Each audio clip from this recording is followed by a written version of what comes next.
ดีให้ดีเถิดควันสีวีอายจากไปครั้งนี้2 ปีจะได้กลับมาจากด้วยความจำเป็นพอเฮายากเข็นแก้วตาน้องก็หูดีว่าจากการด่าน้ำตาหลั่งลินอายขออำลาเจ้าก่อนนิ้วพี่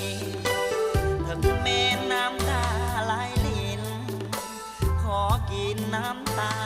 เพื่อน้องเฮาบอกคือคนอื่นถูกคำคืนหลังน้ำตาน้องคนอื่นเขาสุขสมบอกแต่เฮานี่น้องต้องน้องน้ำตาจงถนอมใจกายเอาไว้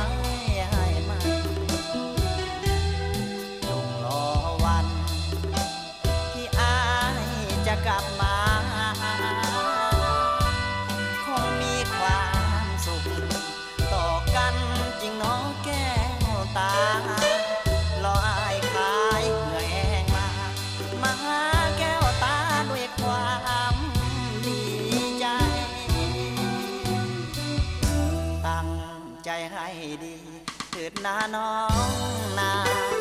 น้ำตาอย่าไหลเป็นทางให้นางเป็นคนเข้มแข็งอายฝากแม่หัวใจเอาไว้ให้น้องเบิ่งแย่อย่าปล่อยให้มันแห้งแล้งจงถนอมด้วยหัวใจนา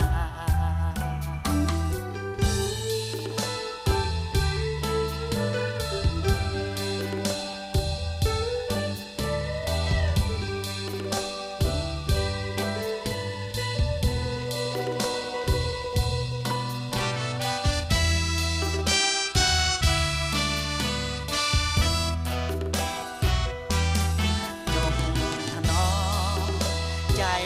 กายเอาไว้ให้มันจงรอวันที่อายจะกลับมาคงมีความสุขต่อกันจริงน้องแก้วตารออายขายเหงื่อแห้งมาหาแก้วตาด้วยความดีใจตั้งใจให้ดีเถิดนาน้องนาน้ำตาอย่าไหลเป็นทางให้นางเป็นคนเข้มแข็งอายฝากแม่หัวใจเอาไว้ให้น้องเบิ่งแย่